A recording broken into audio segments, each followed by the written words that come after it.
Voyage, voyage, ça aurait pu être le titre du nom de l'épisode avec ma conversation avec Ambroise Debray si on m'avait demandé d'avoir un nom d'épisode en lien avec une chanson. Parce que pour moi, Ambroise, enfin, je me suis beaucoup intéressé à lui et voilà, c'est voyage, voyage, il y a énormément de ça. On va beaucoup parler voyage et aussi business. Salut Ambroise. Salut Guillaume, comment tu vas? Bah écoute, très bien, vendredi soir, mais content d'être avec toi. Et toi? Bah écoute, ça va, moi c'est plutôt vendredi fin d'après-midi, tu vois, j'essaie de terminer la semaine en beauté. Bah du coup, tu es où alors si on n'est pas sur le même fuseau horaire? Et bah écoute, moi je suis à Montréal, je suis basé ici depuis bientôt 10 ans. D'accord, 10 ans. Ok, moi j'ai hâte de savoir un peu le pourquoi de Montréal. Bon, j'ai déjà un peu la réponse. Ambroise, moi j'aime bien expliquer un peu aux gens qui m'écoutent voilà, comment je t'ai connu. Et déjà, je voulais vraiment faire cette interview avec toi. Et un de tes créneaux, c'était vendredi soir. Mais voilà, là, je préfère vraiment discuter avec toi que aller dans un bar à Paris, même si j'aime bien aussi cette activité. Alors du coup, comment je connais Ambroise? Ambroise, si tu veux, je le connais. J'ai toujours écrit Digital Nomad sur Google et tu arrivé vraiment dans les top références. Et du coup, alors, je sais plus ce que j'ai vu en premier. Je crois qu'il y avait une vidéo YouTube où tu étais à Cuba, où tu faisais le test de Digital Nomad, de vivre la vie en all inclusive. C'était très sympa, ça me faisait Ouais, rêver ouais, un peu. ouais. Tu te rappelles? Bah oui, je suppose. Ah, c'était il y a Euh, un an et quelques, ouais. C'est ça. Et ouais, Ambroise, tu es sur Instagram, Facebook, Twitter, tu es omniprésent, on reviendra là-dessus. Et à force, voilà, j'ai absorbé beaucoup de contenu d'Ambroise, tu publies souvent, tu es très actif et je voulais vraiment t'interviewer car tu corresponds parfaitement, je trouve, au nom du podcast et par rapport à ta vie de digital nomade que tu as eue et de ce que tu es. Donc merci Ambroise de l'invitation. Bah, merci à toi de m'avoir invité, ça fait plaisir. Avant de rentrer dans la question, tu sais, Ambroise, tu fais quoi dans la vie? Moi, j'aime bien te demander trois mots, s'il y avait trois mots pour te définir en tant qu'entrepreneur aujourd'hui, ce seraient lesquels? Ok. Ce serait proactif,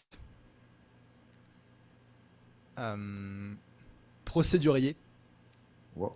et nomade. Procédurier, tu peux expliquer un peu celui-là, il m'intrigue. Ouais, j'imagine.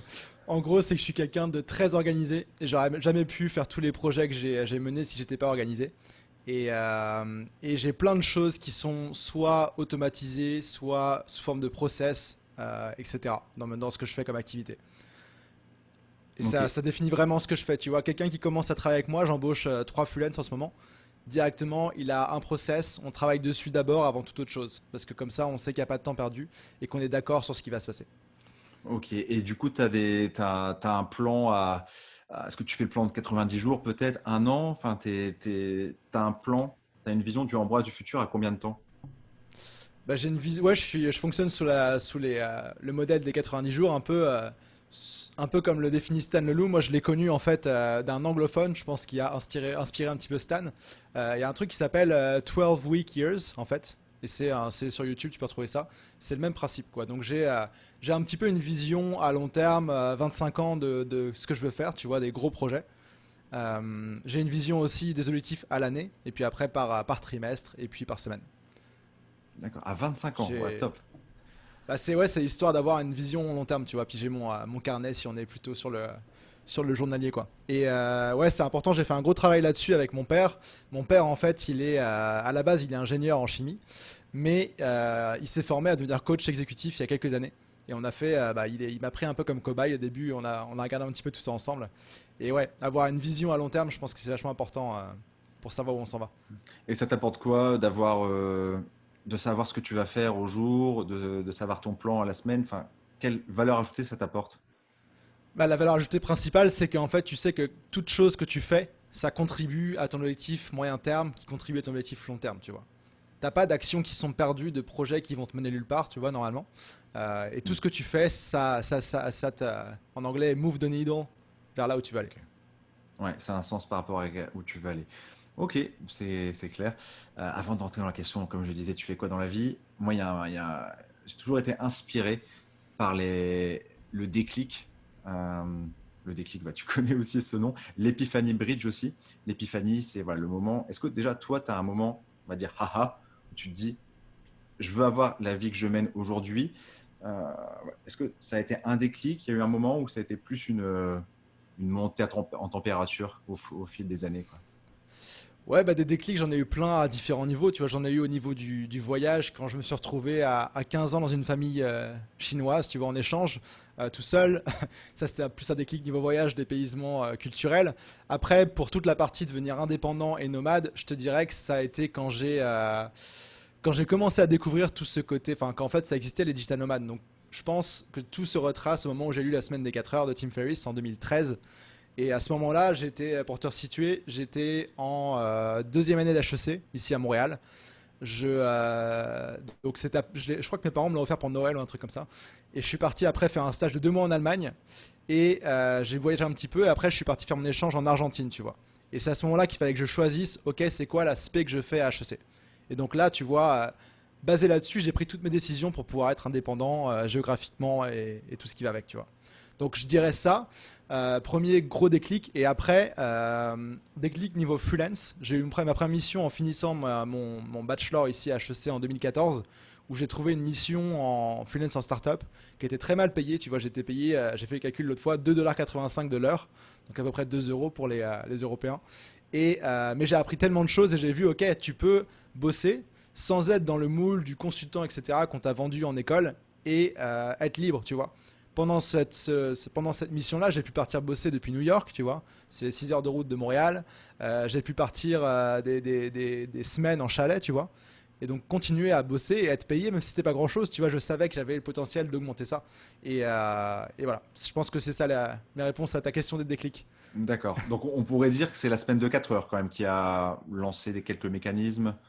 C'est ça? Ouais, ouais, clairement, clairement. Hmm. Je le relis au moins tous les ans, tu vois. Je l'ai relu là il y a quelques semaines pour rafraîchir tout ça, mais c'est vraiment important le mindset derrière tout ça et te montrer que tu fais partie d'un mouvement aussi, c'est vachement important.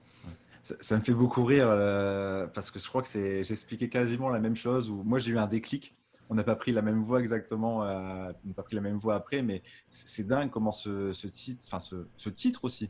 Je pense que le titre a donné beaucoup de déclics et la semaine de 4 heures, je pense qu'on a beaucoup qui connaissent. Aujourd'hui, pour toi, est-ce que c'est un mythe ou une réalité? Est-ce que c'est vraiment quelque chose qui te sert à avoir un déclic? Enfin, c'est quoi ta vision aujourd'hui par rapport à 4 heures, tu vois? Ouais, alors le 4 heures, c'est un gros sujet de débat et même Tim Ferriss dit que c'était un peu une erreur ce titre-là. Ah, Que ça faisait trop putaclic en fait. Excuse-moi mon oh, langage, mais en t'inquiète. gros, je suis son podcast depuis qu'il a lancé Tim Ferriss en 2014 et il a parlé avec d'autres auteurs comme Ramit Sethi qui a écrit un bouquin en anglais, c'est I Will Teach You to Be Rich, tu vois. Des titres de livres qui sont un peu aguicheurs, mais finalement pour certaines personnes, qui gâchent un peu le message, tu vois. Et pour moi, les messages de la semaine des 4 heures, c'est ok. Il y a une autre réalité qui est possible, tu vois, par rapport à ce qu'on t'a enseigné. T'es pas forcément obligé de bosser jusqu'à ta retraite et là pouvoir voyager à ta libre comme tu veux. Tu peux le faire en cours de route et tu peux prendre le contrôle de plein de choses, tu vois. Que dans la vie, tout est négociable à part la science et le droit, tu vois, en gros. Et le 4 heures, Tim Ferriss le fait pas, tu vois. Je suis même prêt à parier qu'il l'a jamais vraiment fait. Parce que ouais, moi je connais en fait, justement quand je travaillais en freelance avec cette startup, je travaillais avec une fille qui s'appelle Divya et qui connaissait, elle est de Saskatoon au Canada et elle connaît l'assistante de Tim Ferriss. Et ouais, non, il travaille pas du tout 4 heures par semaine. Il est Ok. plutôt dans les 50, 60 et plus, tu vois, surtout en grosse période. Ah, bah, il était un peu déjà dans l'air du temps bon, on peut le dire, hein, du putaclic, quoi. Mais c'est bien. Après, je pense au-delà du titre, ouais, ça apporte vraiment en tout cas qu'il existe une autre possibilité que le script classique. Et en parlant de startup par rapport à Vivia, c'est ça que tu parlais? Euh, Divya, ouais. Divya, excuse-moi, ouais, Divya. Euh, tu fais, J'aimerais bien que tu nous parles un peu de tes activités de pro parce que startup, je sais que tu as une startup dans le sport, entrepreneur, digital nomade, consultant aussi. Enfin, voilà. Aujourd'hui, que fais-tu dans la vie, Ambroise? Et moi, j'aime bien aussi avoir une répartition. Tu vois. Ok. Ça marche. Bah, justement, j'ai retravaillé là-dessus récemment. Là, j'avais plein de projets. Et du coup, j'ai coupé, je me suis focus sur les choses principales que je voulais faire. En gros, si on s'était parlé il y a un an, j'avais 4 activités principales. J'avais mes événements de e-commerce que j'organisais tous les mois. Montréal plus e-commerce, le plus gros événement mensuel de e-commerce au monde là qu'on fait à Montréal. Donc ça, j'ai laissé la place à des nouvelles personnes. J'avais aussi ma startup de course à pied Make It Run. Maintenant, c'est vraiment un side project. On a automatisé toutes les tâches principales et on a d'autres focus. Mes deux projets importants à l'heure actuelle et à 50% en fait chacun, c'est le freelancing. Donc moi, j'ai des clients que j'aide en growth marketing. Je pense qu'on va peut-être en parler pour définir un petit peu ça après. Mais donc voilà, en gros, j'ai 3-4 clients en permanence qui prennent à peu près la moitié de mon temps. Et 50% de mon temps, je le passe à justement créer ce contenu sur comment devenir digital nomade, comment devenir freelance, et puis aussi accompagner mes étudiants dans cette voie-là. D'accord, ok. Bah, et c'est tout le but de ton contenu sur les réseaux, c'est de développer cette deuxième partie. Et moi, la première partie, je la connais un peu moins. C'est quoi comme... alors, bon, on va dire la question un peu avant. Growth marketing, je sais pas trop l'accent. C'est quoi? Ouais. Ok. Ouais, bonne question. Il y a, il y a plein de monde qui connaissent pas la vraie définition de ça, tu vois, mais moi je suis un petit peu un puriste du truc. Je suis pas genre en mode on chasse les hacks et puis on grossit comme ça. Le growth marketing à la base, c'est une méthodologie qui a été inventée à San Francisco dans les startups, qui permet en fait d'identifier, grâce aux données web qu'on a, les meilleurs leviers de croissance pour faire grossir ta boîte. Donc concrètement, tu fais des tests en permanence, tu regardes ce qui se passe, tu mesures et tu itères petit à petit pour améliorer finalement ta croissance, quoi. Et l'idée, c'est d'identifier des leviers de croissance exponentiels, comme par exemple Dropbox. Tu parlais de haha moment, il y en a aussi en growth marketing. Pour Hmm. Dropbox, ça a été leur système où tu pouvais inviter un ami et gagner 500 mégas de stockage, tu vois, toi et ton ami. Pour Uber, pareil, le truc où tu invites un ami, il gagne, en tout cas au Canada, c'est 20 dollars, tu gagnes 20 dollars lui aussi de crédit. Pour Facebook, ça a été que quand quelqu'un s'inscrit, il doit ajouter 7 amis, tu vois. Et l'idée, c'est de te faire directement commencer à avoir une bonne expérience avec l'outil et enclencher un petit peu une boucle de viralité pour avoir de plus en plus de users. Donc ça, c'est les exemples de startups classiques, mais ça s'applique à tout type de business, tu vois. J'ai appliqué ça dans des business. Là, je travaille avec une école de dessin, tu vois, par exemple. J'ai appliqué ça pour un garage, tu vois. Tu as vraiment tout type de use case pour ça. D'accord. Bah, alors, je voulais commencer par voyage, mais là, ça m'intéresse aussi. Typiquement, là, avec la personne dans le dessin, euh, comment tu arrives à identifier ces facteurs qui vont être un levier de croissance? Mhm. C'est en ayant accès en étant basé sur la donnée, tu vois, parce que sur le web, la beauté du truc, le marketing, c'est que tu as accès à toutes les données, tu vois. Tu as Google Analytics qui donne des données sur toutes les pages, ce qui se passe, etc. Surtout quand tu sais bien l'utiliser. Puis pareil, sur Facebook, sur tous les réseaux, en fait, tu as des données. Donc c'est arrivé à faire sens de ces données-là, de déterminer des idées de tests, de projets que tu veux lancer, tu vois, et après de voir qu'est-ce qui marche pas. Donc ça veut dire, par exemple, ça veut dire avoir concrètement toujours différentes versions d'une même page pour tester différentes choses, tu vois. Et ça, c'est important en tout ce qui est page web, publicité, etc. Tu es censé être tout le temps en train de tester différentes versions D'accord, pour ok. choisir la meilleure et puis améliorer comme ça, quoi. C'est clair et net, merci. Euh, Tu fais beaucoup de choses aujourd'hui, mais là, je vais te demander la tâche, la LA, hein. La tâche que tu préfères, serait laquelle? Dans tous mes projets. Ouais, tâche professionnelle. euh, Le truc qui t'anime, qui te fait le plus vibrer que les autres. Ok, je pense que en fait ça va paraître un peu bateau, un peu cliché, mais c'est quand je coach des gens qui se lancent en freelance, tu vois. Et vraiment que tu vois que tu as un impact énorme sur la façon dont ils pensent, etc. Même tout à l'heure, tu vois, j'ai fait des appels avec des gens qui me contactaient parce qu'ils voulaient que je les aide à devenir freelance.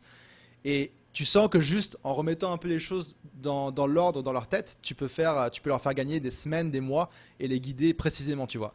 Et la semaine dernière, j'ai fait un coaching avec un jeune Québécois qui s'appelle Alec et qui est un gars, genre, il est hyper motivé, tu vois, il fait 12 000 projets, etc. Et, et il a fait une story après, il a dit ok, Ambroise m'a clarifié l'esprit, tu vois. Et c'est vraiment ça que je veux avoir comme résultat pour les personnes que j'accompagne. C'est extra et c'est beaucoup en lien avec les dernières recherches qu'il y a eu un peu. On parlait beaucoup de développement personnel, comme quoi c'était ce qui rendait heureux de se développer personnellement. Mais les Mhm. études, moi je suis très cartésien, j'adore les études, enfin, les études bien faites, qui disaient clairement, bah, c'était exactement ce que tu viens de décrire qui augmentait ton taux de bonheur. C'est quand les gens te disent merci et je trouve que c'est un super exemple, donc top. Si je te dis de moins 30 degrés à plus 30 degrés, ça te fait penser à quoi? Je te dis 24 mars 2017, Ah, c'est quand précis en plus. quand j'ai pris mon billet simple Montréal-Bangkok. Enfin, quand j'ai pris l'avion en fait. C'est, Ouais, donc c'est- c'est la période où j'ai passé le cap, tu vois, de démissionner de mon boulot qui était c'était un beau boulot honnêtement, j'avais pas à me plaindre. Je bossais, j'étais product owner et growth hacker pour Page Jaune dans la partie application mobile, tu vois, un peu la partie startup des Pages Jaunes ici. Et j'avais déjà ce projet de startup qu'on avait commencé à distance avec mes amis cofondateurs. J'étais déjà freelance et donc j'ai décidé d'un coup, enfin en fait, petit à petit, de d'abord prendre mon billet d'avion aller simple pour Bangkok. Je voulais aller en Asie, j'avais été juste une fois en Chine à 15 ans, comme j'ai dit. Et pourquoi Et Bangkok? pourquoi Bangkok? Parce que c'était le billet le moins cher depuis Montréal, tout simplement. Aller simple, là, je crois, 600 dollars canadiens, ça doit faire 400 euros, un truc comme ça, même pas. Ok. Puis c'est 24 heures de voyage hein, depuis Montréal, à savoir aussi. Donc ouais, tu me dis moins 30 à Montréal, en l'hiver il fait froid, j'arrive là-bas, il faisait plus 30 et quelques, hyper humide. T'as aussi là-dedans les 24 heures de voyage, plus les 12 heures de décalage horaire. Et ça fait un beau petit cocktail de claques en fait quand t'arrives là-bas et que tout ça s'accumule en même temps, tu vois. D'accord, ok, ouais, va être, enfin, ouais, c'est incroyable vraiment ce tel changement. Et moi, ça m'a, alors, dans une moindre mesure, mais ça m'a beaucoup rappelé le moment où je suis parti 7 mois à New York. C'est ce moment où moi, c'est ma mère et ma soeur et une pote qui m'avait accompagné. Et tu passes enfin, même pas la frontière, la barrière où tu te dis au revoir. Et là, tu es tout seul, tu es parti. Et moi, ça m'intéresse de savoir, à ce moment-là, voilà, tu es parti pour 24 heures d'avion. Ta première expérience en tant que digital nomade, enfin, ou dans le nouveau modèle professionnel, tu es dans quel état d'esprit à ce moment-là, enfin, au moment où tu passes la frontière et tu es tout seul, enfin, qu'est-ce qui se passe dans ta tête? Euh, Tu sais, moi c'était vraiment. J'avais déjà testé un peu le mode digital nomade parce que j'habite à l'étranger, donc tu rentres, tu travailles un peu de partout, etc. Mais là, c'était vraiment en mode, ok, je pars tout seul à l'autre bout du monde, tester ce concept de travailler et voyager en même temps. Et t'arrives là-bas et moi, j'étais quand même assez confiant, tu vois. J'avais des économies, j'avais des activités déjà que je pouvais faire à distance qui roulaient, le freelance, ma startup qui démarrait, etc. Et j'étais là, genre, ok, genre, donnez-moi mon choc culturel, tu vois. Genre, j'étais prêt pour ça. Ça faisait depuis Noël que je pensais à ce projet-là, etc. Que je regardais des vidéos d'amis youtubeurs qui avaient fait documenter leur trip en Asie, que je suivais un peu ce qui se passait, tu vois. Et j'étais prêt, tu vois. Donc non, tu vois, j'avais des trucs que j'aurais, si j'avais plus me préparer, que j'aurais fait, tu vois, je m'étais acheté un bon appareil photo pour faire des vidéos, etc. Finalement, j'ai juste fait des vidéos pour moi, tu vois, mais j'aurais pu commencer à créer du contenu sur ça à l'époque. Mais je me sentais pas encore légitime vraiment de le faire, tu vois. Sur le D'accord, côté ok. nomade, j'entends. Ouais. Donc ouais, j'arrive, je suis resté une semaine à Bangkok, puis après, moi, mon truc, c'était vraiment d'aller faire. On a parlé sur Facebook via une photo que j'ai postée, mais d'aller passer mon paddy open water de plongée à Koh Tao, tu vois. Mhm. C'était mon seul truc que j'avais prévu. Je savais pas quand je revenais, je savais pas comment, tu vois, et c'est ça.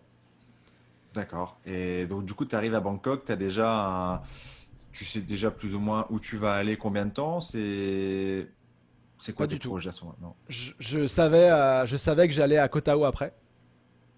Je savais que je voulais rester à peu près une semaine à Bangkok, puis c'est ça. J'avais Airbnb Mhm. pour 3 jours, puis Mhm. voilà. Et donc, du coup, tu arrives là-bas, voilà, c'est choc culturel, un peu le rêve pour beaucoup de personnes. Enfin, tu découvres des nouveaux paysages. Alors, je sais que tu avais pris un peu 3 semaines off. Euh, et à un moment, voilà, tu as fait tes 3 semaines off, tu dois te remettre au boulot. Comment t'allies, tu sais, avancer sur mes projets, profiter de paysages paradisiaques. Enfin, comment tu fais le mix en Mhm. fait? Ok. Ouais, bah déjà, j'étais off, mais tu vois, moi, j'avais mon rythme de un article de blog par semaine que je publiais sur mon blog, donc en parlant de growth marketing, comme on disait. Donc j'avais ça qui tournait. Et aussi, bah, quand je suis arrivé là-bas, c'était la période des impôts ici au Canada. Donc j'ai fait mes impôts, tu vois, depuis Bangkok avec mon comptable ici. Et j'ai publié mon article de blog par semaine. Et après, bah ouais, donc en fait, j'ai vraiment commencé à bosser et voyager quand je suis arrivé à Chiang Mai. Donc enfin mi-avril, je pense, 2017. Et là, j'étais ok, j'ai 2 semaines. Il y avait une amie qui me rejoignait dans 2 semaines pour voyager un petit peu. Et genre, ok, je suis dans la Mecque des nomades digitales à Chiang Mai. Hmm. On va voir comment ça se passe. Et je tente de faire ce truc vraiment de travailler et voyager. Et bah écoute, je l'ai fait. Tu vois, j'ai commencé vraiment à bosser en mode sérieux, tu vois, là-bas. Donc aller au coworking tous les jours, etc.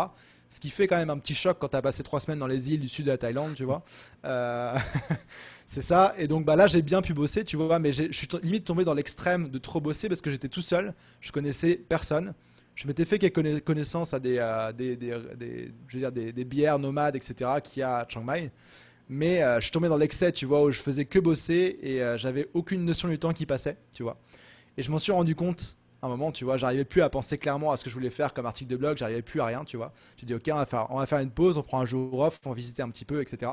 Et pour le coup, après, vu qu'il y avait mon ami qui était là, on a visité quand même, on a fait ce coin-là en touriste, on a fait une bonne partie du Myanmar, Laos, Cambodge, tu vois, après elle est repartie.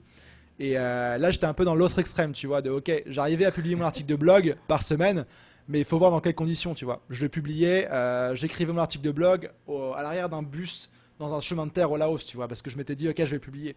Et j'avais fait un engagement envers ma communauté que toutes les semaines, peu importe où je suis, l'article de blog serait publié, tu vois. C'était ma preuve que ça marchait de travailler à distance, donc je pouvais pas arrêter ça, tu vois.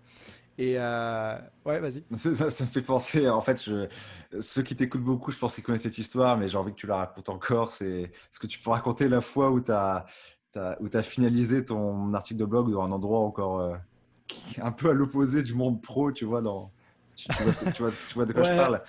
ouais, je vois ce que tu veux dire. Ça, c'était quelques semaines, quelques mois après. C'était dans le nord de la Thaïlande, du Vietnam, pardon, sur l'île de Cat Ba, ou dans la baie d'Along, en fait. Et là, bah pareil, j'arrive là-bas. J'avais fait un voyage un peu chaotique depuis Hanoï, en bus et en bateau, etc. Et bah ouais, ça tombait le jour en fait où je publiais mon article de blog, tu vois. Et j'arrive là-bas. Et j'essaye d'aller tester différents petits cafés et restos. Donc à Katba, qui est un petit endroit, hein, c'est pas très grand. À chaque fois, je m'installe à bosser, je prends un café, Internet commence à planter, tu vois. Même on est dans l'essai avant, tu vois, etc.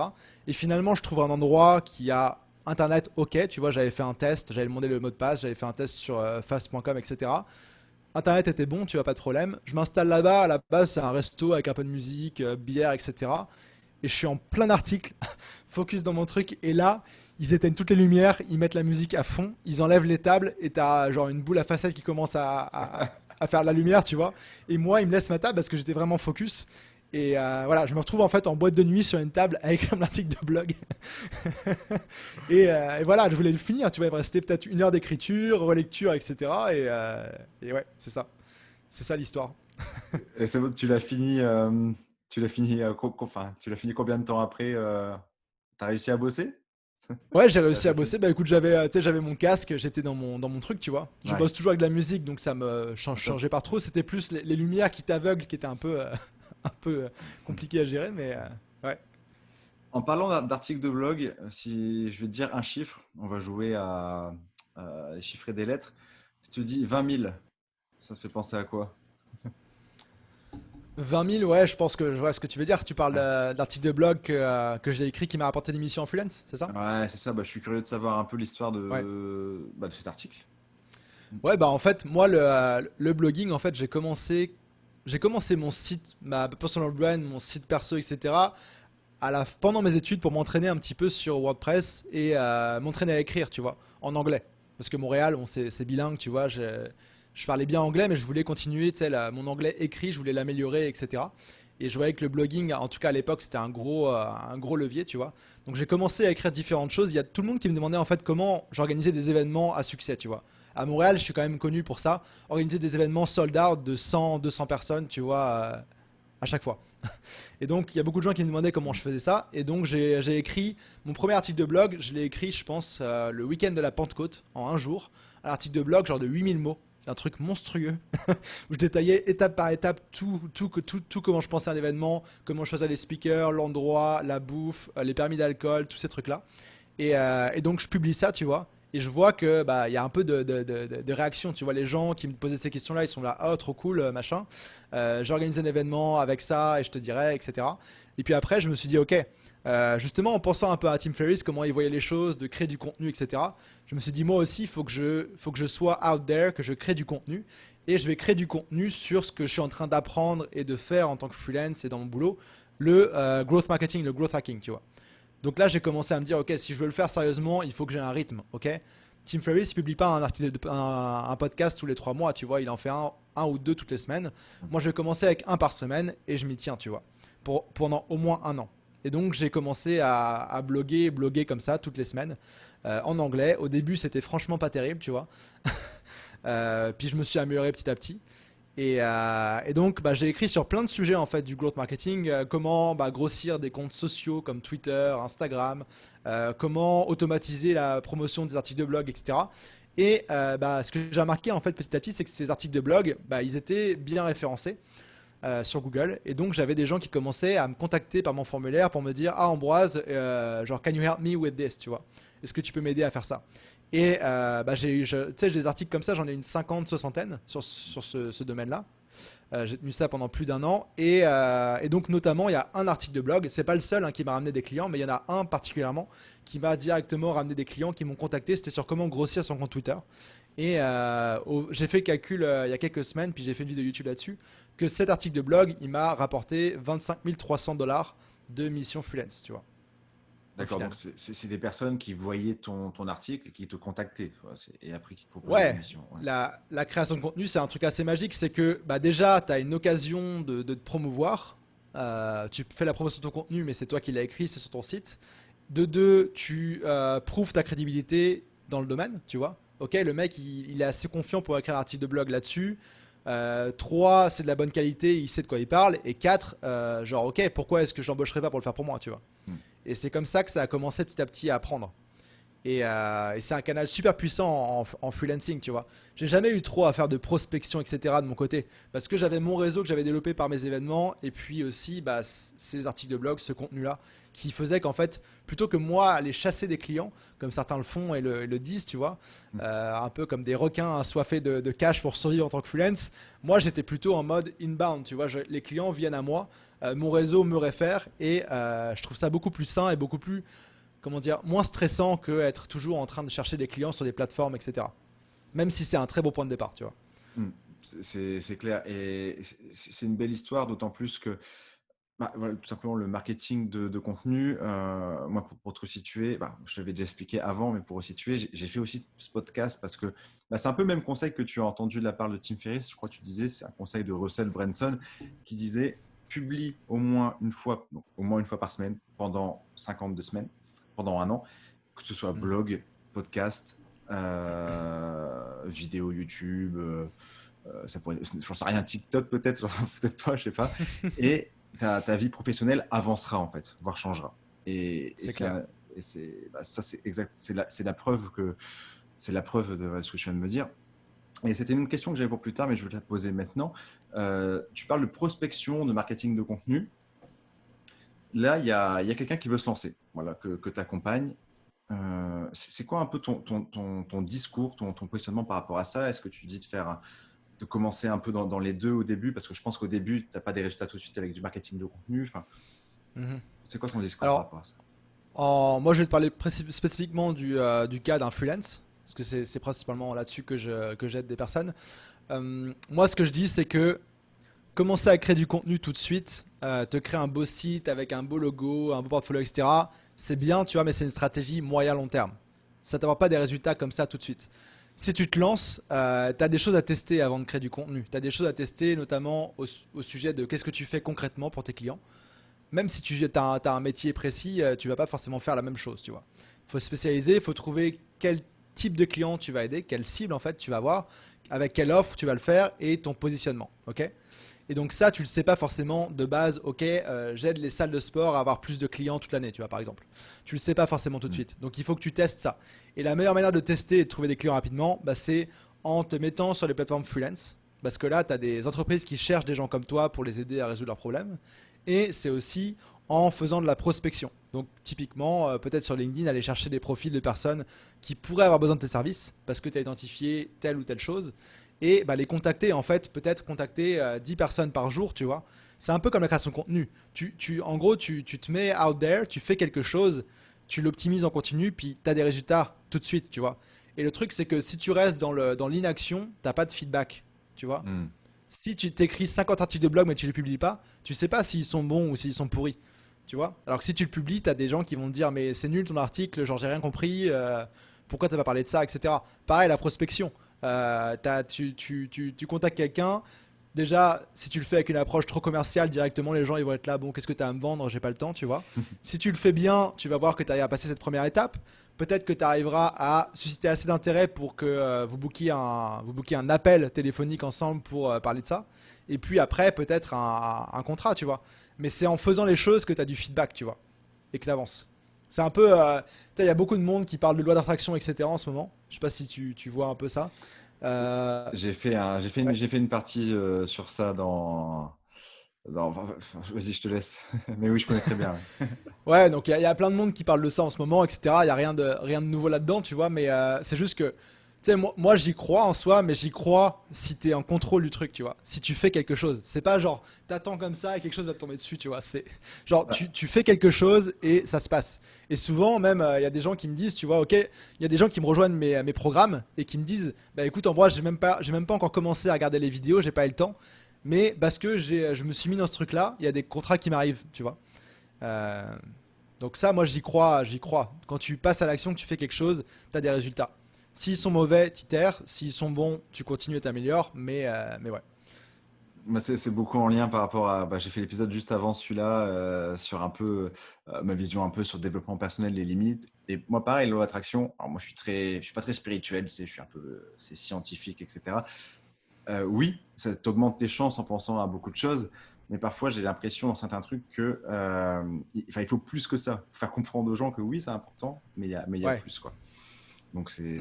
ça rejoint ce que tu disais quoi. Le manifesting et tout ça, là. Ouais. Ah, Ok, je connais pas c'est ça, c'est ça, c'est quoi? mon anglais. Bah, c'est juste dire que tu vas faire se réaliser des choses, ok.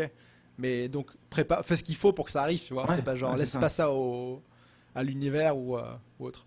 C'est ça. Non, mais Mm. je suis d'accord avec toi. Euh, Revenons-en au Ambroise voilà, qui est arrivé à Bangkok, qui a commencé à commencer à visiter l'Asie, enfin en travaillant. Moi, j'ai des questions Mhm. là-dessus. Pourquoi? Parce que moi, c'est ce que je vais vivre l'année prochaine. Donc, j'ai envie d'optimiser mon expérience, même si je sais que les difficultés font partie de ça. Alors, tu nous as parlé de peut-être ta difficulté de t'adapter, donc pas de boulot, trop de boulot, un peu moins, etc. Ça a été quoi pendant ta première vraiment grosse difficulté sur la route? Pas forcément pro, mais voilà, quelque chose que ta grosse difficulté. Peut-être une difficulté qui peut être marrante, c'est que justement, quand je suis arrivé à Bangkok après tout ça, le changement de température, décalage horaire, etc., j'avais qu'une envie, c'était ok de partir à l'aventure, découvrir Bangkok, tu vois. Je l'ai fait 2 jours à fond, sans du tout écouter mon corps qui avait trop chaud, j'ai pris une insolation, etc. Et du coup, j'ai été malade pendant genre 3 jours, tu vois. J'étais tranquille, j'étais dans mon lit, dans mon Airbnb parce que je pouvais rien faire d'autre. J'ai été trop fort dans le truc, tu vois. Donc bon, y aller tranquillement, tu vois, c'est une transition, c'est pas genre t'y vas directement. Après, comme galère, écoute, j'en ai eu pas mal. Bon, le truc de la boîte de nuit là au Vietnam, c'était marrant. Ouais. Niveau voyage, qu'est-ce qui m'est arrivé aussi? Ça, j'ai une bonne histoire aussi. J'étais avec mon amie qui m'a rejoint, Naomi, tu vois, une Québécoise. Et quand elle m'a rejoint, j'ai changé d'Airbnb à Chiang Mai. J'ai pris un Airbnb un peu plus grand et plus cool, tu vois, pour bien qu'elle puisse atterrir tranquillement. Et donc, on avait pris un Airbnb, tu vois, on avait un jacuzzi dans la chambre. Ok, Sympa. nice. Tu Ouais. m'entends toujours? J'ai l'impression que Ouais, ça je coupe. t'entends. Tu m'entends? Tu m'entends? Ouais, je t'entends, moi, c'est bon. Ah, connexion Allô, Internet allô? instable. Mince. Ok. C'est bon, je t'entends là. Ouais, c'est bon. Bon, bah, écoute, Ok. je ferai mon cut. Ouais, je vais reprendre du coup. Ouais, donc j'avais booké un Airbnb un peu plus luxueux. On avait un jacuzzi dans la chambre, etc. Et on planifiait notre prochain voyage. On voulait aller à Chiang Rai pour voir le temple blanc, etc. Encore plus au nord là. Et on avait allumé le jacuzzi pour le tester, quoi. Et on a oublié complètement le jacuzzi pendant qu'on bookait nos billets de bus, etc. Et en fait, le jacuzzi a débordé et il y avait de l'eau partout dans l'Airbnb, tu vois. C'était une catastrophe parce que c'était un. Enfin, en plus, le lit était dans la chambre juste en dessous. C'était un lit, le pied était en cuir jusqu'en bas, etc. On se disait, mais merde, l'eau, elle descend dans le building qui était un peu, voilà, pas très très high level, etc. Et finalement, donc, on a passé 1 heure à éponger, tu vois, avec la clim à fond pour que ça assèche la pièce. On a réussi à s'en sortir, mais histoire assez marrante. Et mon amie, elle a tout filmé. Elle a pas encore fait le montage depuis 3 ans. Enfin, peut-être que je la relance là-dessus. Mais voilà, des trucs comme ça. Tu fais le buzz avec ça. Ouais, au Myanmar aussi, tu sais, on arrive, on allait vers Bagan, tu vois, c'est là où tu as les temples, tu vois souvent les photos avec les montgolfières, etc., les temples qui ont des milliers d'années, etc. Et on avait plus trop de cash, tu vois. Et on est dans le bus, je crois qu'on a quelques heures de bus pour aller de Yangon à Bagan. Et à un moment, tu arrives et personne nous dit rien, tu vois. On rentre en fait dans le parc national de Bagan, tu vois. Et là, il faut payer un frais d'entrée. Ok. Et là, on n'a pas le cash du tout en monnaie locale. Je sais même plus le nom de la monnaie locale. Tu vois, on a plus le cash. Et le mec, le chauffeur de bus nous dit, ok, soit tu payes, soit tu descends là, genre en plein milieu du Myanmar, tu vois. Et donc on était là, ok. On avait repéré d'autres personnes dans le bus qui étaient voyageurs aussi. On a demandé si on pouvait s'arranger, etc. Tu vois, ils avaient juste le cash qu'il fallait, ils n'étaient pas au courant non plus. Et finalement, en fouillant nos sacs, j'ai retrouvé un billet je crois que c'était un billet de 50 dollars US, tu vois, au fond de mon sac, tu vois, dans une pochette, un truc de backup que j'avais oublié, tu vois. Et du coup, j'ai pu payer et rentrer, tu vois. Et maintenant, je voyage toujours avec au moins 50 ou 100 dollars US dans ma poche ou dans mon truc parce que ça te sort de n'importe quelle situation, tu vois. Et puis tu t'es tatoué un billet de 50 $ pour remercier ce moment. Non, je rigole, c'est une blague, C'est mais c'est cool ça. C'est génial. ouais. Donc voilà. Je sais pas si c'est ce genre d'anecdote là que tu Ah cherches, mais bah si, après je ça, pense que c'est. ça manque pas. J'ai fait un post Instagram où je racontais les trucs fous que j'avais fait en voyage aussi. J'en ai peut-être une vingtaine, trentaine, tu vois, au final. C'est des difficultés, mais c'est. En fait, c'est un peu ce que disait Paul dans. Je crois que c'était le dernier épisode qui sont sortis 2 ans après, où parfois même rien à voir avec le business, mais tu vis des trucs galères, et pendant que tu le vis, tu te dis, bon, ça fera une bonne histoire en fait. Maintenant, je suis un peu dans ce délire et ça me permet Ouais, un peu ouais. de positiver la galère. Et donc, du C'est coup, clair. de la vivre d'une bonne façon, quoi. Top. Alors moi j'avais une question également. Tu as visité depuis que tu es digital nomade 30 pays, c'est ça? 30. Euh, Depuis que je suis nomade, j'ai pas fait le calcul précisément, mais possiblement, ouais. c'est ce que j'ai entendu de toi, hein. Peut-être que c'était il y a Ok, longtemps. bon. Peut-être que ça fait plus. Demain, tu dois rester 10 ans dans un pays que tu as visité, celui que tu veux. Et disons que tu as droit que juste une semaine par an, tu as le droit de bouger. Tu choisis quoi? La question, la question qui tue, quoi. Ouais, Euh, Surtout avec ce qu'on a vécu avec le Corona et tout ça, je me retrouve 10 ans quelque part, quoi. Ok. c'est ça. Un Corona Euh, 10 ans, quoi. alors, déjà, bah, Montréal, j'adore et tout ça, mais là, l'hiver, j'en peux plus, clairement. L'hiver de 6 mois où t'as du -30, tout ça, donc pas Montréal. Euh, je, je dirais quelque chose, un pays en Europe, tu vois, on va préciser un peu. Un pays en Europe parce que je sais que ça peut être ça peut être assez confortable, le climat est plus tempéré, etc. Euh, et je voudrais un pays où tu as pas mal de diversité aussi de paysages et tout ça. Je sais pas, je dirais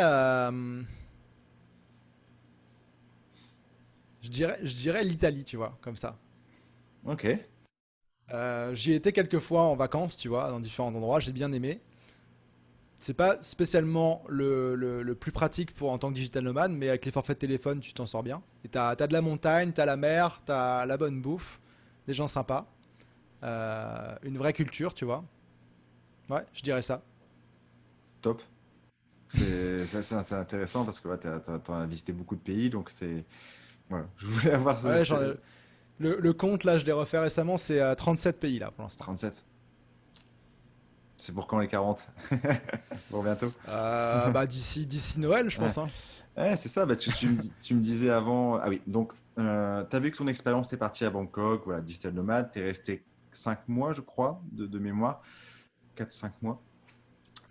Aujourd'hui, tu t'organises Ouais, c'est comment? ça. Ça ressemble à quoi 12 mois? Les 12 prochains mois d'Ambroise, ça ressemble à quoi niveau Alors mes géographie? 12 prochains mois sont différents des 12 d'avant parce qu'en fait moi je suis résident permanent au Canada, je voulais demander la citoyenneté canadienne et pour ça il fallait que j'ai un certain nombre de jours sur le territoire ici. C'est pour ça que récemment j'ai voyagé, tu vois, dans le coin, au Mexique, Cuba, etc. Mais je suis quand même resté principalement à Montréal. Tu vois, je voulais avoir ce double passeport, c'était vraiment mon truc que je voulais depuis le début. Donc maintenant c'est bon. Et là, les 12 prochains mois, ce que j'ai prévu en tout cas, c'est que je pars début août pour la France. Je vais aller passer un peu de temps avec ma famille, etc. Parce qu'il y a eu le Covid. Mes parents ont redéménagé aussi. Ils habitaient à Prague les 4 dernières années. Ils ont déménagé à Lyon, tu vois. Il y a de la famille à voir. Donc je pense que août, ça va se passer en France. Et mon plan cet automne, c'est d'aller visiter différentes villes en Europe, tu vois, plutôt du sud. Espagne, peut-être Madrid, j'ai envie d'aller voir. Lisbonne. Pourquoi pas Italie, Grèce, etc. Mais me balader un petit peu dans le coin. Parce que finalement, tu vois, je suis parti d'Europe, j'avais 18 ans. J'y suis Ouais. revenu un petit peu entre temps. Mais il y a plein d'endroits que je connais pas, tu vois. Et le truc, c'est que ici, en Amérique du Nord, enfin à Montréal en tout cas, en fait, tu sais, les distances sont beaucoup plus grandes. Et t'as pas de billet d'avion pas cher. Donc typiquement, aller te faire un week-end à New York, ça se fait, tu vois. Mais une fois que tu as fait le tour de New York, Toronto, la ville de Québec, les quelques trucs autour, bah, il n'y a plus grand chose, tu vois. Alors qu'en Europe, il y a une infinité de petites villes, d'endroits à découvrir, tu vois. Donc allez profiter un petit peu de ça. Et donc, je pense cet automne me poser genre 3 semaines, un mois par endroit. Vraiment m'immerger dans la vie locale, tu vois. Surtout que bah, l'espagnol, je parle espagnol. Italien, portugais, je comprends à peu près, tu vois. Donc c'est ça. Et puis après, donc passer Noël en famille. Et puis l'hiver prochain, repartir un peu plus loin, plus longtemps. Donc je pensais à l'Asie ou l'Amérique latine, tu vois, dans l'idée. Mais le truc, c'est que ma citoyenneté, les prochaines étapes, c'est que je dois faire un test d'histoire géo, en fait, canadienne, à Montréal, tu vois. Donc n'importe quand, ils vont m'appeler et il faut que je sois là. Donc je me dis, si je suis en Asie à ce moment-là et qu'il faut que je me tape 24 heures d'avion aller, j'y retournerai pas. Ouais. Et ça va être chiant. Alors que l'Amérique du Sud, bah, de Montréal, un Montréal, Bogota ou autre, tu vois, c'est 10 heures d'avion direct, tu vois. Donc je pense que ça va être plutôt Amérique du Sud. Ok. Puis la Colombie, j'ai pas été, j'ai fait pas mal d'Amérique du Sud, mais pas la Colombie, donc voilà, c'est ça. C'est merci, merci Ambroise. Et je pense que ça fait moi le premier. Hein, enfin, c'est quelque chose, cette possibilité. Déjà de te dire, est-ce que voilà, je serais. C'est dingue. Enfin, pour beaucoup de personnes, c'est peut-être devenu une sorte de norme pour toi, mais le fait de se dire, on va en Asie ou en Amérique du Sud, de réfléchir, c'est incroyable. Et imagine là, il y a Paul. Je l'invente. Paul, il a 27 ans. C'est pas le pôle de Nomade Digital, hein. Ah non, non, non, pas du tout. Non, non, bah, alors, pour pas te biaiser, Apparemment, il est injoignable, donc il nous Ah écoutera oui, pas, t'inquiète oui, pas. c'est clair. Non, mais si vous savez où joindre Paul du Digital Nomade, Bah, dites-le nous. dans les reviews du podcast, apparemment, c'est ce Ouais, truc c'est qui la ça. garde. Ouais, Mm. il est incroyable. Donc, appelons du coup Julien. Tu connais pas Julien, ça va? Si, mais vas-y. Ouais. Julien, voilà, il a 27 ans. Il sort d'une grande école de commerce, l'EDEC, HEC, etc. Il gagne bien sa vie. Il prend le RER A tous les matins. Il y a du monde. Il est en chemise. Il fait chaud là en ce moment. Il gagne bien sa vie, mais voilà, il travaille. Il aime pas son métier. Il est contrôleur de gestion au hasard. Il rentre chez lui dans le RER. Il a passé une journée de merde. Il t'écoute. Il dit putain, mais moi j'aimerais bien avoir cette possibilité. Tu lui conseilles quoi du coup à Julien quand il rentre chez lui? Qu'est-ce que tu lui conseilles de faire en fait? Ok, bonne question. Je lui dis, bah, je vais parler à Julien directement, tu vois. Je te dis, bah, Julien, toi qui es dans l'RA et qui est pas forcément 100% satisfait de ta vie pour l'instant, il y a d'autres options qui sont possibles, dont on t'a jamais parlé en école de commerce ou en école, tu vois. En école, on te dit, tu fais des bonnes études, tu vas trouver un bon job. Petit à petit, tu vas faire une mise de fonds pour un appart, tu vas te marier, tu vas avoir des enfants, etc. Et quand tu auras 60 ans, voire plus, de plus en plus d'ailleurs, tu pourras voyager, etc. Ben, pourquoi est-ce que tu prendrais pas aujourd'hui des moments pour faire ce qui te plaît vraiment, tu vois? Et pourquoi pas aussi faire un job qui te plaît, qui te fulfill, quoi, en anglais. Et pour ça, quitte pas ton job du jour au lendemain, genre t'as un bon job, etc. Profites-en justement comme tremplin pour te lancer en indépendant. Donc, une fois que tu regardes ça, c'est pas forcément de le faire du jour au lendemain, de quitter ton boulot, mais petit à petit, tu vois, arriver à petit à petit optimiser ton temps de travail au bureau. Peut-être que tu pourras réussir à avoir quelques jours par semaine de travail à distance. C'est possible. Moi, je l'ai fait quand je bossais. J'étais 3 jours par semaine au bureau. Le reste à distance, tu vois. Et puis, bah, choisis un petit peu une activité qui va te plaire selon tes affinités, quoi. En général, si tu veux quitter ton boulot comme ça, tu veux devenir indépendant. Indépendant, tu as 3 choix principalement, enfin 2 choix même. Soit tu deviens freelance, donc tu offres des services à des clients qui te rémunèrent, soit tu te lances comme entrepreneur web, donc infopreneur, e-commerce ou monter une startup, etc.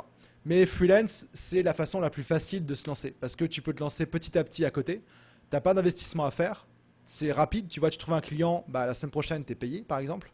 Et voilà. Donc là, après, trouver concrètement la compétence que tu veux faire, quel métier freelance tu veux faire, et puis te former, commencer à prospecter, et petit à petit, en fait, arriver à, je sais pas, gagner, je sais pas combien tu gagnes, Paul ou Julien, pardon, mais arriver à gagner, je sais pas, peut-être que tu te dis que pour vivre n'importe où dans le monde, pour toi, il te faut 2 000 € par mois, tu vois.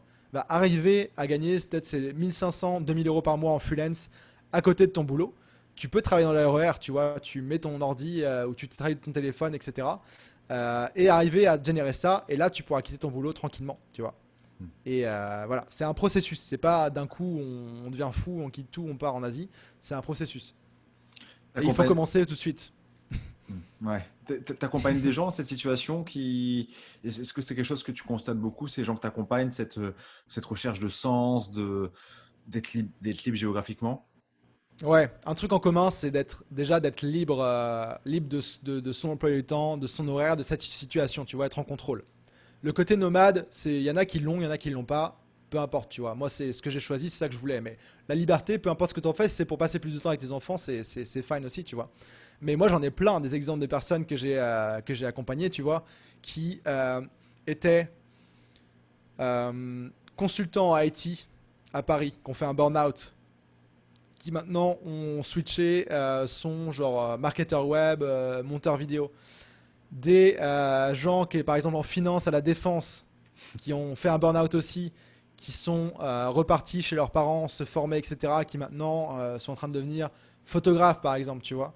Il y a plein d'exemples comme ça, il y en a plein. Et je pense que c'est un truc un peu de notre génération ou du moment, c'est de tout remettre un petit peu à plat. Et la Covid n'a pas encouragé ça, donc c'est vraiment cool. Mais de revoir vraiment concrètement qu'est-ce que je veux, qu'est-ce que j'aime et qu'est-ce que je veux faire de ma vie, tu vois. Tout peut se passer. Donc se poser les bonnes questions et y aller, tu vois. Et il y a plein de changements comme ça qui existent, tu vois. Un ami aussi qui à la base était banquier d'investissement, qui se retrouve copywriter nomade, tu vois, qui vit en Thaïlande maintenant. Tout est faisable, tu vois. Et je le vois même, tu vois, même exemple un peu plus proche, mon père, que je disais tout à l'heure, qui est ingénieur agronome de formation, tu vois. Toute sa carrière dans une énorme boîte de chimie allemande, etc. Bon boulot, bon salaire, etc. Qui, à 50 ans, tu vois, se reforme à devenir coach parce que c'est ça, en fait, sa vraie passion, son vrai truc qu'il est fait pour faire. C'est peut-être un anglicisme, mais Je sais pas, peut-être, ouais. bon, t'as compris quoi. Oui, j'ai compris. C'est bon. Donc voilà. D'accord. Euh, et tu disais par exemple ton ami qui devenait copywriter. euh, Mhm. D'autres, il y a plein d'idées. C'est comment on parle beaucoup d'ikigai aussi. Je sais que c'est quelque chose Ouais, bah que tu c'est parles. un outil que j'utilise, ouais. Ouais. Donc du coup, ouais, ce serait que Julien il rentre chez lui. Ce serait la première étape d'identifier. Enfin, en fait, comment on identifie dans quelle tâche on peut être performant et on pourra générer nos premiers revenus, tu vois. Ouais, alors je pense que c'est pas forcément en termes de tâches, tu vois. Mm. Je pense que c'est plutôt en termes de. C'est plutôt en freelance, c'est plutôt en termes de qu'est-ce que tu peux apporter à un client, tu vois. Mm. Quel problème tu peux aider un client à résoudre. Et là, c'est beaucoup plus puissant, tu vois. Et donc, comme je disais tout à l'heure, c'est pas un truc où tu sais directement ce que tu vas faire, tu vois. Tu te poses des questions, tu remplis ton ikigai, etc. Moi, j'ai une liste de métiers pour lesquels je connais des personnes qui sont freelance nomades, tu vois. Donc, ça te donne déjà, il y en a une quarantaine, je l'ai revu tout Ok. à l'heure. De partir dans quelque chose, de te former là-dedans. Pas forcément de devenir l'expert numéro un du monde, mais de te former un minimum quand même.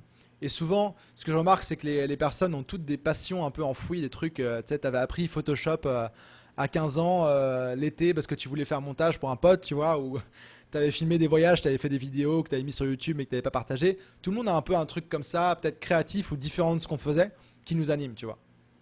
Et essayer de déceler ça, tu vois, et petit à Hmm. petit se former et commencer tout de suite à l'appliquer.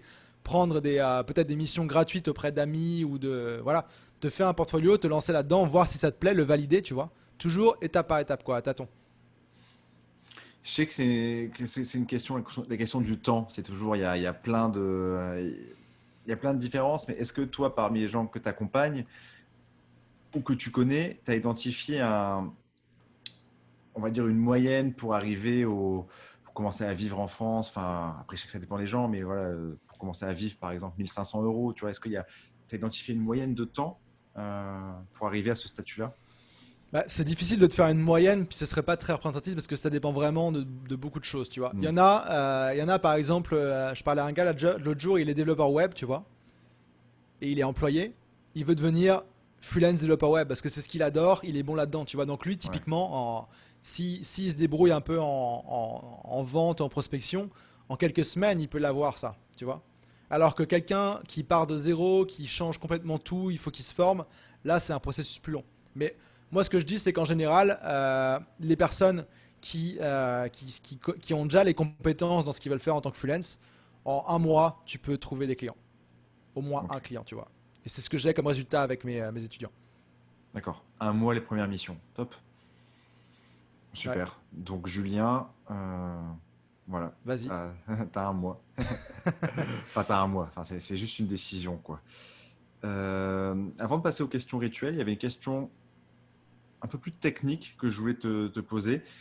On entend Mhm. parfois, tu sais, des personnes qui... alors, je sais que tu es omniprésent sur les réseaux. Si je me trompe pas, tu peux me corriger, un Facebook, une page, un groupe Facebook, Instagram, Twitter, j'en oublie, YouTube. Ouais, tu es présent sur beaucoup de canaux. Tu es un peu multi... Pinterest même. Pinterest aussi, ouais, j'ai pas fait mes recherches sur ça. Ouais, ouais. Euh, TikTok bientôt peut-être, Ambroise? Je sais pas, tu vois. Si on verra s'il y a un moyen, mais pourquoi pas. Ouais, ok. Euh, parfois, et j'ai déjà entendu d'autres personnes qui disaient se concentrer sur un média. Toi, c'est quoi un Mhm. peu ton message par rapport à ça? Ouais, alors bon, il y a beaucoup de gens qui disent beaucoup de choses déjà.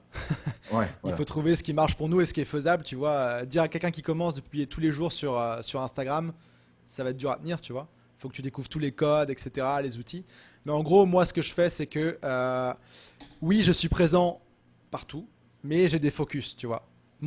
Je fais un gros contenu par semaine. Avant, c'était le blog, maintenant, c'est YouTube, tu vois. Un contenu, si c'est un blog d'au moins 1500 mots.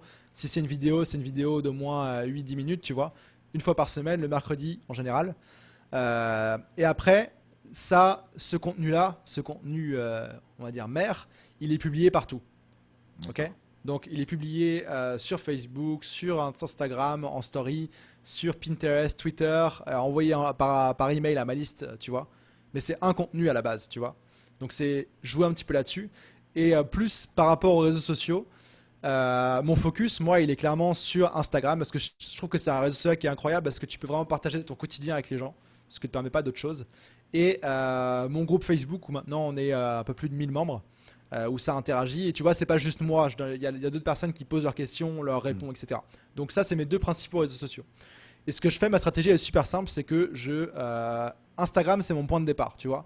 Je planifie mes posts un par jour sur Instagram. Je le fais pour une semaine, tu vois, avec une Ok. stratégie de contenu. Et depuis Instagram, c'est republié dans le groupe Facebook, mais il n'y a pas que ça dans le groupe Facebook, il y a d'autres choses que je poste sur ma page Facebook, sur Twitter, sur Pinterest, etc. Donc concrètement, je planifie mes posts journaliers sur Instagram et ma vidéo de la semaine sur YouTube, et après ça alimente tout le reste, tu vois. Donc je suis pas focus à optimiser Pinterest, ça va dessus, mais en soi, tu vois, j'y suis, et voilà, c'est pas mon réseau de choix, tu vois. Ok. Ouais, d'accord. Donc faut pas devenir fou. Il y en a qui commencent à créer un post différent par jour sur Instagram, sur Facebook, sur machin, Hmm. mais ils tiennent pas la durée, tu vois. D'accord. Et c'est top. Et ouais, tu utilises du coup, bah, j'ai découvert il y a pas longtemps, c'est Zapier, c'est ça. Je sais pas si je prononce bien. Ouais, ouais, En c'est fait, ça. en un clic, tu postes quelque part et ça poste partout. Donc c'est Bah, en 0 clic même. ouais. Ah oui, même zéro c'est clic. déjà, c'est déjà préparé, tu vois. Donc, alors moi, ça m'intéresse en termes de... euh, tous les posts Insta d'une semaine, tu les prépares la semaine d'avant? Le, le lundi. Ah, le lundi, ok. Donc le lundi, c'est as une partie de création de contenu et tout est prêt jusqu'au vendredi.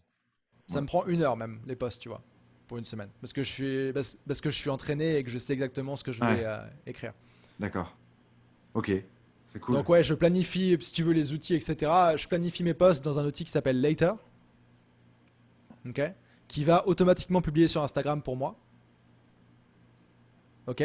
Et après, Zapier, il intervient. Je lui dis quand je publie une nouvelle photo sur Instagram, tu changes le texte, tu le retravailles et t'enlèves par exemple les hashtags, Ah tu ouais. changes des choses et après tu le postes différemment sur Facebook, Twitter, etc. C'est pas les mêmes codes, tu vois. Donc Twitter, le texte est beaucoup plus court. Instagram, Facebook, tu peux mettre tout le texte, tu vois. Et c'est pareil pour ma vidéo YouTube, tu vois. Ça, Top. c'est le même genre de choses. Donc ça me fait économiser des heures et des heures par semaine. Je pourrais pas faire tout ce que je fais si j'avais pas ça, tu vois. Et bref, j'ai même poussé le truc vraiment très loin, tu vois. Pour, à la fois pour moi personnellement, aussi pour mes clients, tu vois, qui utilisent le même genre d'outils parce qu'ils sont dans le web. Donc ouais, non, il y a beaucoup de choses à faire de ce côté-là. Ouais, L'important, c'est d'alimenter ce système-là en créant du contenu de qualité et qui plaît et qui c'est ça. répond à des besoins. Ça revient au deuxième mot que tu disais pour te définir en tant qu'entrepreneur.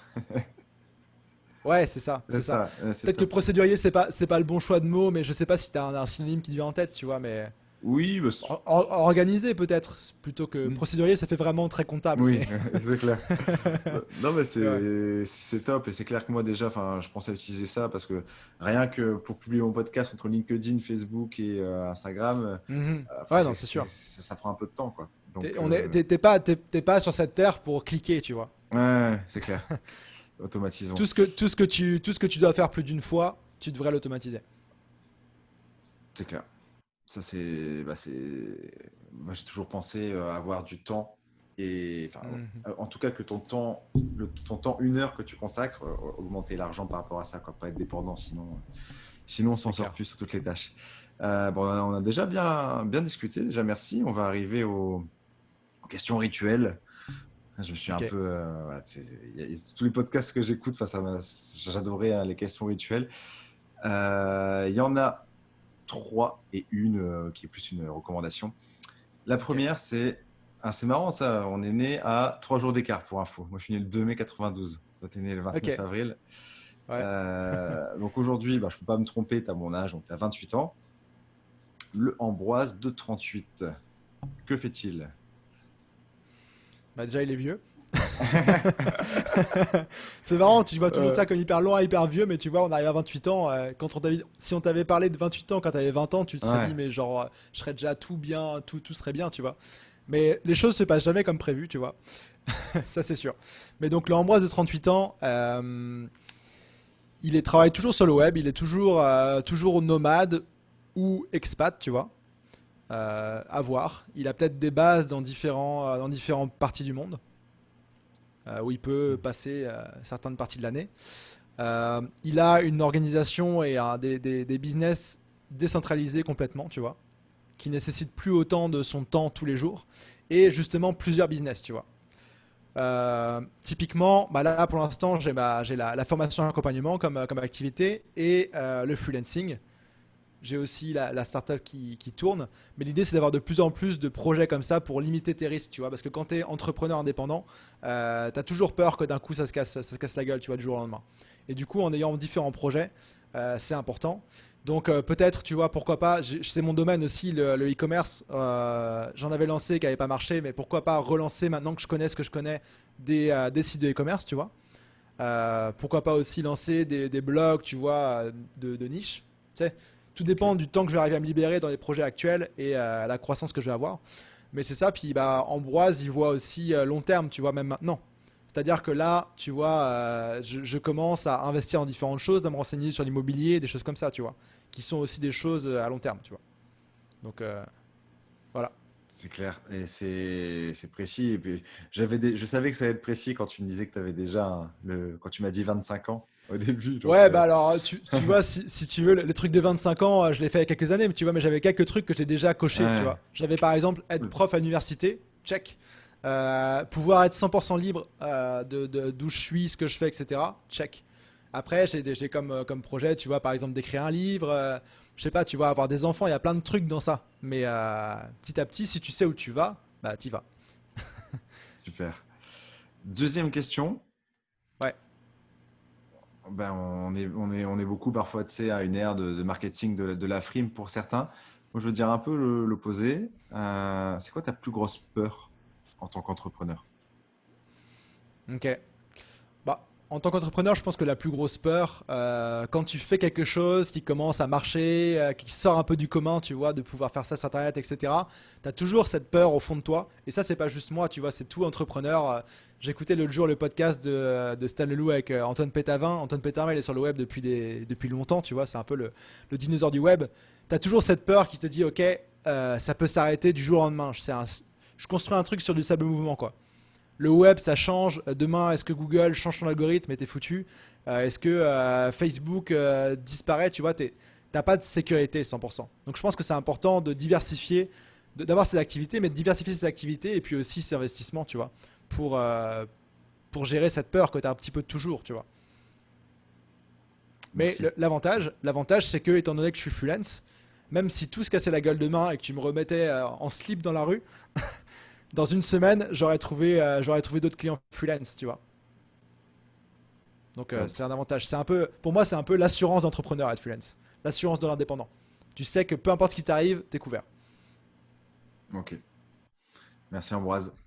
Troisième et dernière question. Enfin, voilà, avant la recommandation. Mhm. Alors, cette question, je sais pas si tu t'es déjà posée. Demain, tu dois faire un métier. Voilà, on va dire, si tu n'étais pas devenu entrepreneur et rien à voir dans le marketing, hein, ne me dis pas que tu vas bosser dans le marketing digital dans une boîte. Voilà. Donc, Ok. ni entrepreneur et rien à voir avec le marketing digital, quoi. Qu'est-ce que tu aurais fait? Euh, Écoute, quand j'étais petit, je passais beaucoup de temps chez mes grands-parents dans le nord de la France, du côté d'Arras. Et moi, c'était ce côté de la famille. C'était mon grand-père était directeur d'une coopérative agricole, donc il connaissait tous les fermiers du coin. Il était aussi en politique, etc. Et j'ai toujours eu ce truc-là de vouloir racheter une ferme du village de mes grands-parents qui s'appelle Hernicourt, euh, racheter une ferme et être éleveur de lapins, tu vois. C'était le truc de l'époque. Je pense que c'est pas déconnant, tu vois, comme idée, ce côté de retour un peu à la nature, à ses sources, tu vois. Il y avait une activité peut-être plus zen et peut-être tout aussi, comment dire, euh, pas reconnaissante, mais tu vois, gratifiante, tu vois. Ok, top. Voilà. C'est un peu entrepreneur quand même, hein. Je rigole. Ouais, Enfin, un peu, dans un sens. Si, si. Tu penserais à comment optimiser.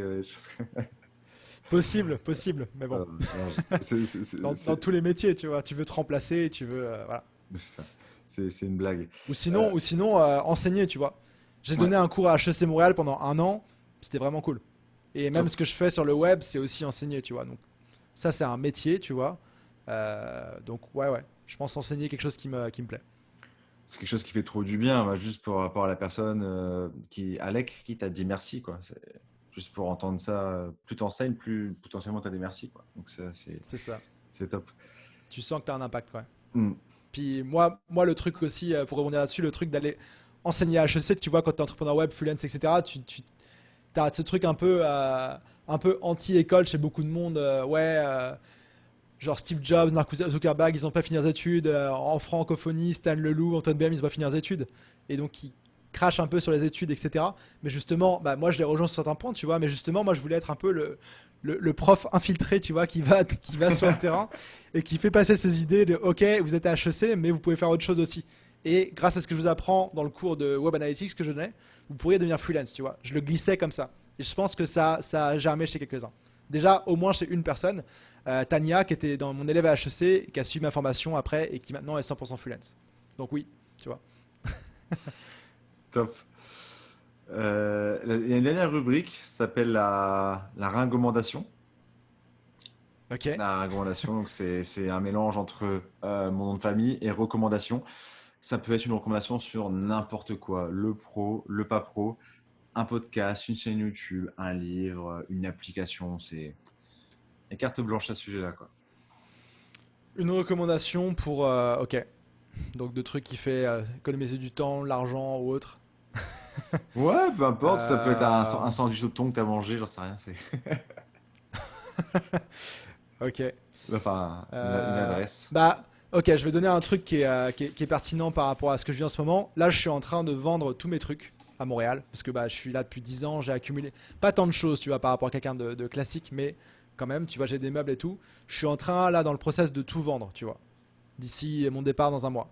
De tout vendre en mode minimaliste, tu vois, genre je finis ça, j'ai juste une valise de trucs auxquels je tiens, que je vais mettre chez mes parents ou chez des amis, et mon sac à dos de nomade, tu vois. Et ce process-là, de tout cleaner, de tout vendre, ça te libère un espace dans la tête qui est assez incroyable, tu vois, et que tu peux pas percevoir avant de le faire. Et donc j'encourage, je vais lancer un défi à tout le monde qui nous écoute là, de vous séparer de tous les trucs que vous n'avez pas utilisés dans les 6 derniers mois, tu vois, ou dans l'année, ok. Si on veut prendre les affaires de ski et tout ça, ce que vous n'avez pas utilisé dans la dernière année, vous le donnez, vous le vendez, vous le jetez, et vous allez voir, ça fait un bien fou. Vous gagnez de l'espace physique, mais aussi mental. Et tous les voyageurs vous le diront, j'aurais aimé partir avec moins de choses, tu vois. Ouais. Donc, donc voilà. Ça, c'est une super recommandation parce que c'est. Déjà, je pense à plein de trucs par rapport à l'année prochaine. J'ai acheté un micro, le Yeti, mais il est un peu gros, des choses Ah comme ouais, ça, moi quoi. tu vois, direct, c'était un de mes critères. Je voulais un micro. Ah, Là, j'ai le pied, mais mon micro en soi, c'est juste ça, quoi. ouais, Et ouais, c'est le micro qu'utilise Tim Ferriss et Stan Leloup d'ailleurs, en ouais. voyage. Bah, je pense que je devrais peut-être investir aussi, quoi, parce que sinon, elle va Oh, prendre de la le place, Yeti, quoi. c'est un truc énorme, ouais. J'ai vu ça, j'ai fait, Ah, ok, bah. il fait un bon son, mais. Ouais, Ouais, c'est ça. ouais, il est bien. Bon, ça fait encore un an. Ambroise, merci. Où est-ce qu'on peut te. Bon, les gens, ils le savent un peu partout, mais où est-ce qu'on peut te retrouver? Bah, un petit peu partout, comme tu le disais. Il suffit de taper Ambroise. En général, Ambroise freelance ou Ambroise ce que tu veux, tu tombes sur moi, vu que c'est un nom assez peu courant. Sinon un truc que si vous avez aimé ce que vous avez entendu aujourd'hui et que vous voulez aller plus loin, la meilleure chose à vous recommander, c'est de participer à ma prochaine masterclass que je fais en live tous les jeudis en ce moment, où je vous emmène à travers les différentes étapes quand vous partez de zéro pour vous lancer en freelance et trouver vos premiers clients. Et donc ça, bah, je te laisserai mettre le lien en description, mais c'est ambroisedebré.com/masterclass. Voilà, Donc voilà. vous le trouvez en description juste en dessous, sur la plateforme où vous écoutez. Bah, écoute, Ambroise, déjà, merci. Merci beaucoup pour ton temps. Merci à Il toi, est. c'était cool. Ouais, c'était top. Moi, il est 23h moins 5 à vendredi soir. Je m'en souviendrai en tout cas. Écoute, Ambroise, je te laisse le mot de la fin. J'ai l'habitude de faire ça. Ce que tu veux. Bah écoute, Guillaume, on se redonne rendez-vous dans un an pour voir si tu fais encore ce podcast, si tu as continué à créer du contenu régulièrement. Top. Challenge accepté. Merci Ambroise, bonne journée à toi et moi bonne nuit. Bonne nuit, salut. Salut Ambroise.